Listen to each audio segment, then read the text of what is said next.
I'm looking at people here and I'm just happy to see your faces. I want you to look around you and say, it's good that you're here. Yes, it's so good that you are here. We're happy every time we see you that you're here. But Brother Gary was saying, when Jesus washed the disciples' feet, someone was there. And I don't know about you, pero pag ako si Jesus at andun, nakita ko siya, oh my G. Oh my G. You know why? Because I'm referring to Judas. Everybody say Judas. And Jesus loved Judas to the very end. Sabi natin kanina, Jesus loves you to the very end. Amen? But can you fathom that? Can you understand? Can you grasp that Jesus loved Judas to the very end? How is that even possible? Tingin sa katabi, nainis ka ba dyan paminsan-minsan? Sabihin mo sa kanya, paminsan-minsan lang naman.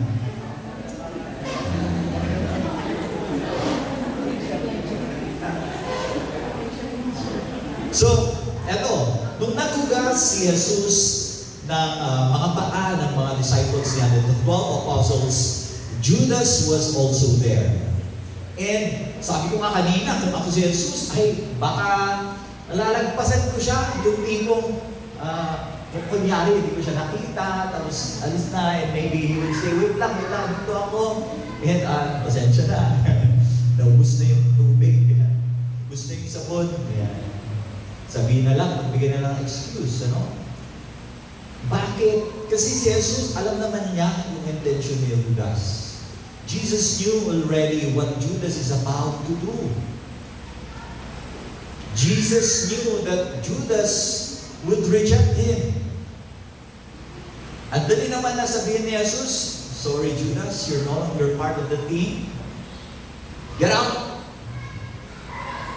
You're fired. Even if I did not hire you, you're fired.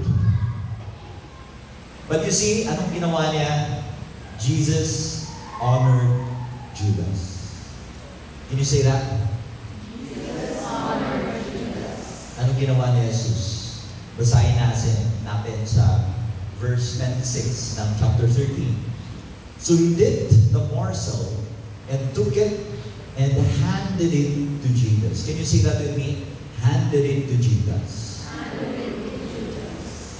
So Jesus took that parang small piece of bread, the morsel, dipped it, and handed it to Judas, son of Simon the Iscariot. So Jesus washed his feet, that's first. Second, he also made him sit beside him during the meal.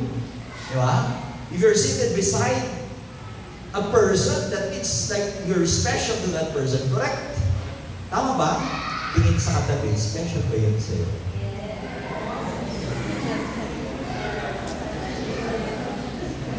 And you see, this is the last supper, a very special dinner.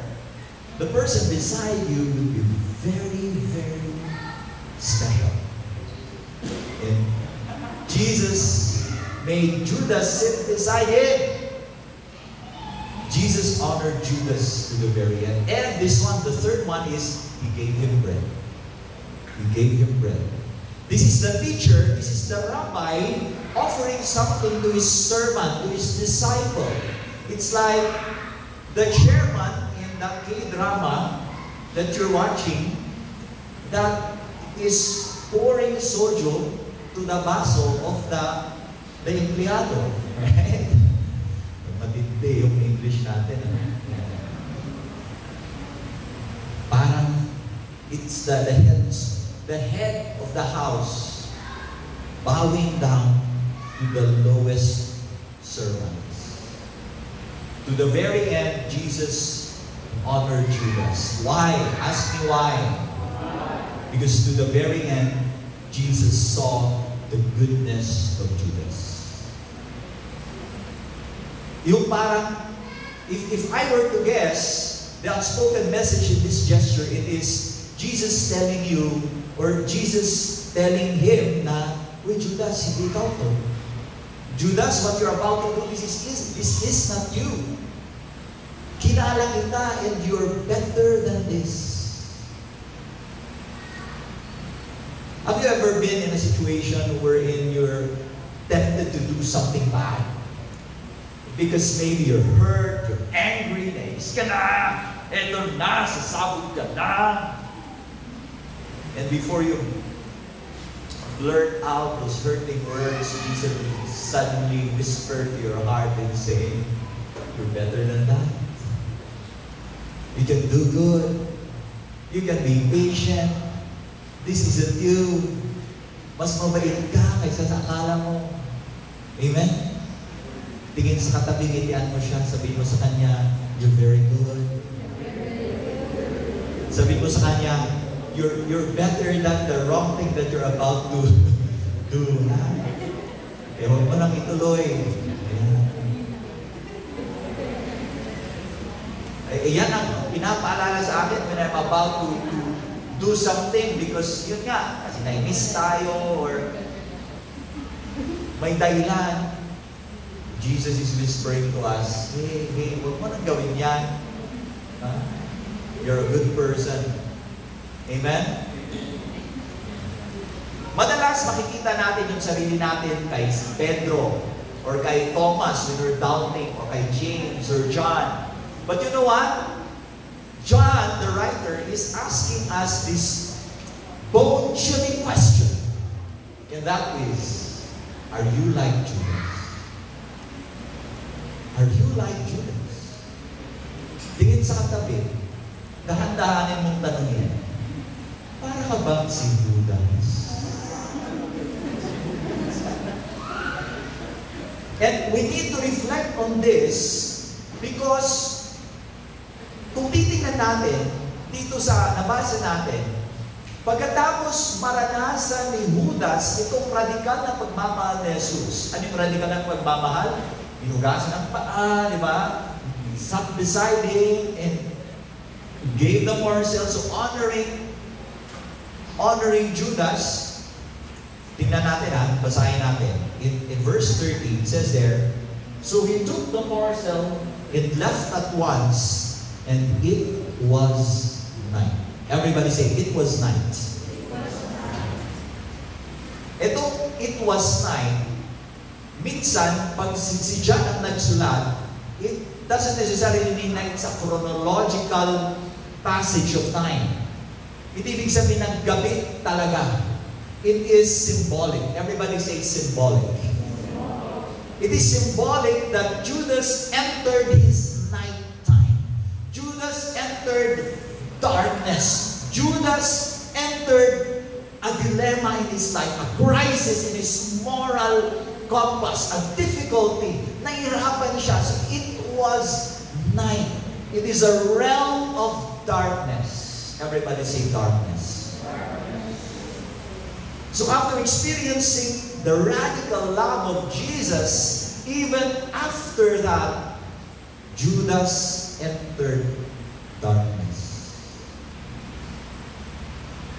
And the life of Judas is a terrifying thing. It is a real warning to us. Everybody say warning. Andun na siya sa liwanag. Amen?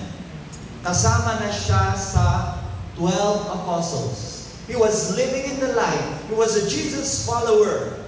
He sat next to Jesus. He's experiencing the brightness of light. But because of his decision, he entered darkness once again. And listen to this. This is the effect of this gift called free will. By our decisions, we have the power to destroy our lives. But the opposite is true as well. By our decisions, we have the power to say yes to Jesus, for Him to come and rebuild our lives. But hey, be careful of your decision, because by your decision, you have the power to destroy your life. Tingin sa katabi, sabihin mo sa kanya, tandaan mo yun. Tapos, tapigin mo siya, sabi mo sa kanya, please remind me. Sabihin mo, please remind me of what? Of this truth, kung nakakalimot na ako. I guess yan ang role natin, yes? We are journeying together, and if someone there is about to fall into a pit, about to enter his darkness, hey, remind that brother, remind that sister, you're good, di ba? You're better than this. Amen? Kasi yan ang ginawa ni Jesus. To the very end, Jesus was loving Judas. Amen? Ito notice this. The hour of Jesus, where His glory was fully revealed, began at night. Everybody say night. It began in darkness. It began with a friend's painful betrayal. Kaya yet, even if there's darkness, with Jesus, we shouldn't be afraid.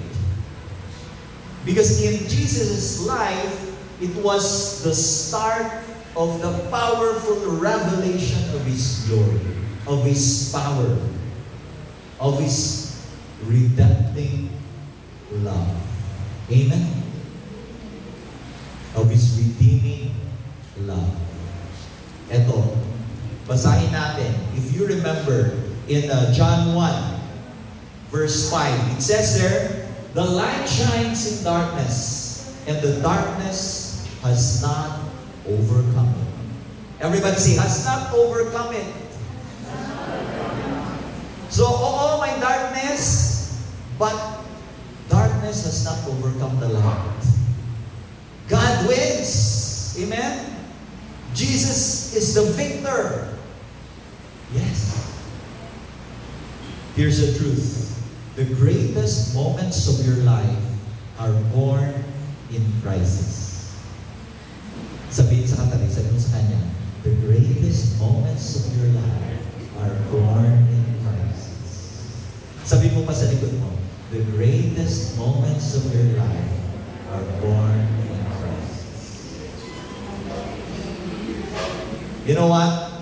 During the pandemic, I was given the time, the chance, the wonderful opportunity na mag-coach ng mga gusto magsulat ng libro. And kasi nasa bahay din sila, they had the time, and ang bilis nila, sulat, talaga sulat. And you know what? There's something that I discovered.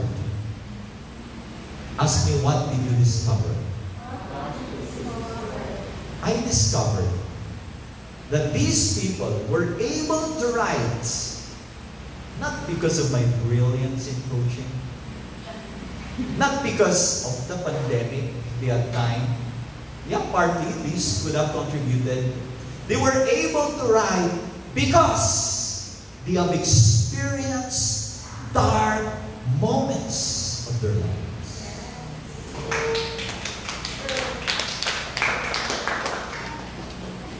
Pero hindi nagtapos doon. Experience dark moments, but they held on to God. And God held on to them. And they were able to overcome it. One of the authors is here at the back. Palakpakan naman natin, Sis Malu. She's there. Kung may time lang sana, I will invite her. Pero maybe next time, shortcut ko yung kwento niya. Ha? Okay lang? Our sister here lost her beloved daughter. It was a very dark moment. It was a very painful stage of her life. She described it in her book as the valley of the hour of death. It's really tough. It was this, last week we talked about the grieving Mary and Martha, yes? She had that painful moment. But every single day, she held on. She kept writing her thoughts, her feelings to God, praying. She took it one day at a time. And you know what? that is the very anchor story of this beautiful book, FYFM, A Pilgrim's Gospel, called Malong Coronation. And yes, I'm promoting it. You want to get a copy, it's at the back. And she is donating the proceeds to the Feast of Baguio. Amen. And this is very beautiful. She talked about other things like the origin of her name. It's a cute little silly yet also very beautiful story. And many other things. And she is part of the Morning to Morning, the MOU to MOR, the Morning to Morning ministry. And she's helping a lot of people who are mourning, who are grieving. And isipin nyo kung hindi niya naranasan yon, yet she gave this gift to the world. He did. Di ba? This beautiful gift started in that painful experience that she had. Yeah? So I don't know about you, maybe you're experiencing something difficult right now. Maybe not as tragic as that. But paminsan-minsan, kung hindi man madalas, may pinagdadaanan. Yes? Tapos sino yung may mga pinagdadaanan? Sabihin mo sa katabi mo, huwag kang bumitaw. Just hold on to that. Because God is holding on to you. Eh, pag ikaw bibitaw, di ba? Again, that's your decision. So you have to decide to hold on to God because God is holding on to you. And through that valley, one day, malalagpasan mo yan. Amen?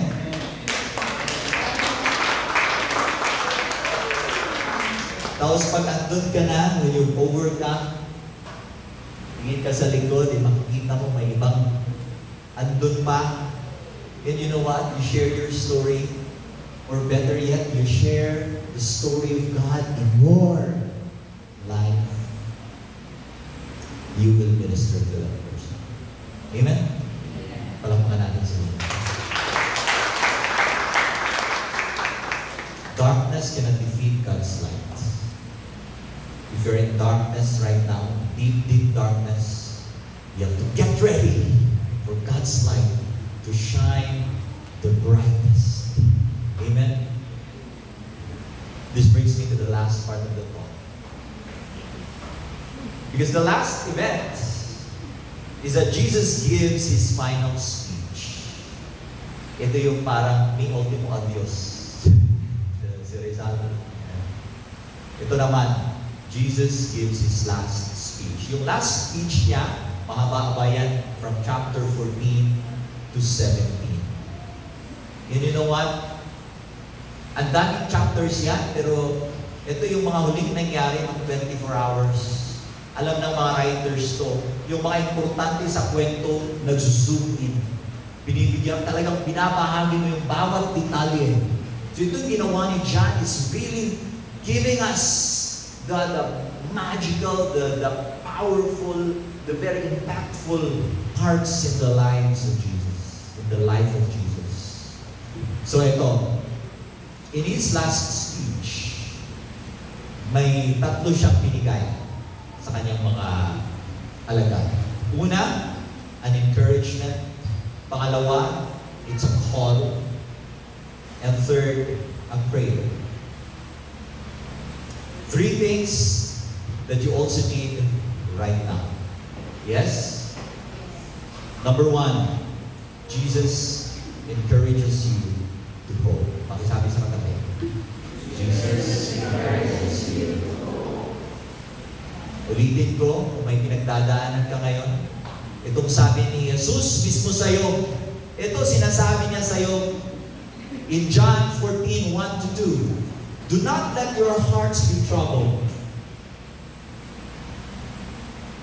Have faith in God and have faith also in me.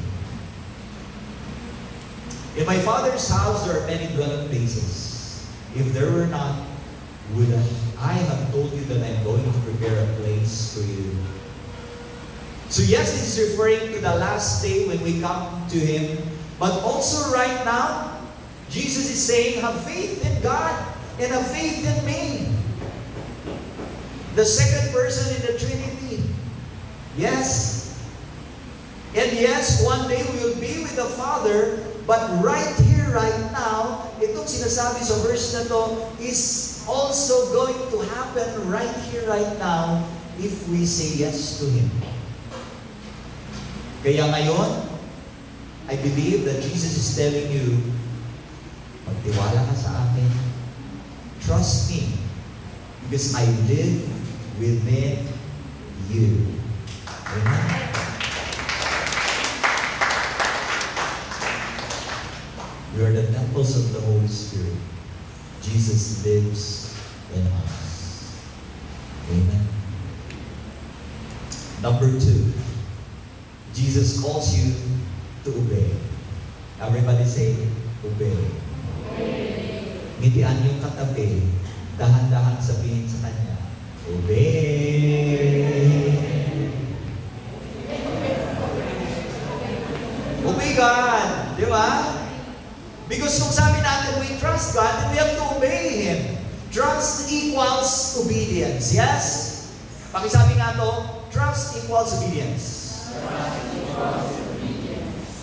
Jesus is asking you not to be like Judas, who departed from His love. Sabi niya in chapter 15, verse 9 to 10, it says there, as the Father loves me, so I also love you. Remain in my love. Say that with me. Remain in my love. If you keep my commandments, you will remain in my love, just as I have kept my Father's commandments and remain in His love. Remain in His love. And how do we remain in His love? We have to obey Him. Sabi sa John 15 verse 13, love one another as I have loved. That is the commandments. If you want to obey God, then we love one another as I have loved. Brother Chris, kahit yung kinainisan ko, love one another. Kahit yung kaaway ko, love one another. Oh my God, hindi na pala maging Kristiyano. Yes. That's why kailangan natin si Jesus. You cannot do this by your own. But with God, anything and everything is possible. And finally, can I ask you all to please stand? Because to love one another is to follow Jesus, to be like Him who washed His disciples' feet. And that is our invitation. Yan ang invitation ni Lord sa atin to become foot washers every single day. Tayo ay mga foot washers. And we thank God because yung uli niyang ginawa is that Jesus prays for us. Jesus prays for you. Alam niyo ba yun? Pinagdasal niya, hindi lang yung 12, kundi tayo din lahat. The Gospel of John. We read it in verses 20 to 21. I pray not only for them, the apostles, but also for those who will believe in me. Do you believe in Jesus? Jesus has prayed for you and is praying for you.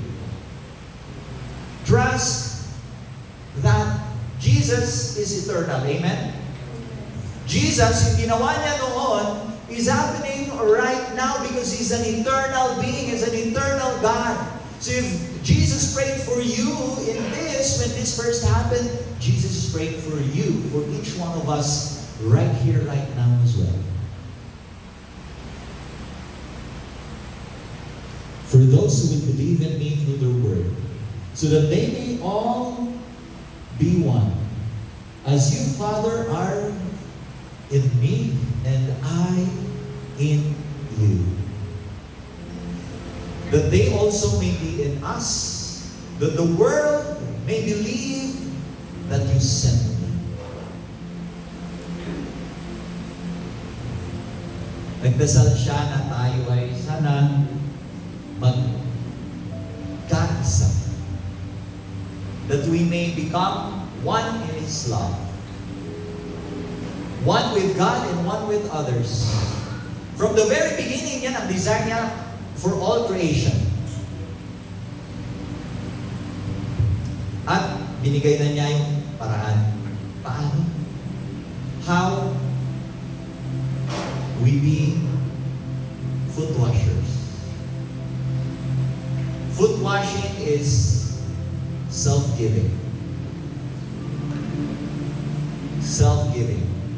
Kasi hindi mangyayari yung oneness na sinasabi ni Jesus. Kaya kailangan siya yung unang gumawa. Because foot washing was a symbol of His total self-giving on the cross. And it did not stop there. He went on to the cross. Because Jesus loves you to the very end. To the very end. To the very end. And that wasn't the end. That was the start of His crowning glory. And if we say that Jesus died and rose again for us, then wag nating sayahin. Our yes to Jesus should not just happen in baptism, should not just happen in special events. Make each feast a special yes. But also, make every day your feast of saying yes to God. So that every time you wake up in the morning, even how stressed you were the last night, even how difficult life was, even if dalang-dala mo pa yan pagkagising mo, Lord, I say yes to you. Be with me. Because even in this darkness, I know that your light is here. And I want to receive your help. Because your love never fails.